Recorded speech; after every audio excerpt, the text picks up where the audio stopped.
Heritage Foods limited, future గ్రూప్ల మధ్య retail వ్యాపారంపై ఏకీకరణ ఒప్పందం కుదిరింది. ఈ విషయాన్ని future group chairman Kishore Biyani, heritage Foods limited ప్రతినిధి నారా లోకేష్ తెలిపారు.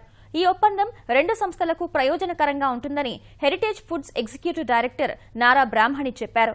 రిటైల్ వ్యాపారంలో రెండు సంస్థలు కలిసి ప్రయాణం చేస్తాయని, ఫ్యూచర్ గ్రూప్లో హెరిటేజ్ ఫుడ్స్ లిమిటెడ్ 4వ అతిపెద్ద షేర్ హోల్డర్గా ఉంటుందని వివరించారు.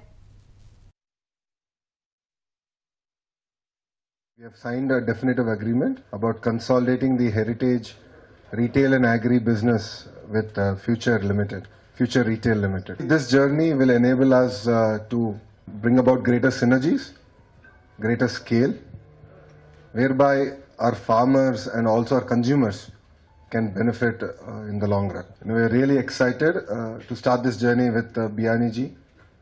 It's a historical moment for heritage, and I look forward to this amazing journey. Consideration of ఈ ట్రాన్సాక్షన్ ఆల్ ఎక్విటీ బేసిస్లో జరుగుతుంది. దీని ద్వారా Heritage Foods Limited shareholding and future retail limited 3.65%కి పెరగటం జరుగుతుంది. Through this particular transaction, Future Retail Limited లో Heritage Foods Limited 4th largest share హోల్డర్గా ఉంటుందండి. ఈ ట్రాన్సాక్షన్ ఒకటి హెరిటేజ్ ఫుడ్స్కే కాదండి, ఫ్యూచర్ రీటైల్ లిమిటెడ్ కూడా చాలా beneficial. It's win win for both companies.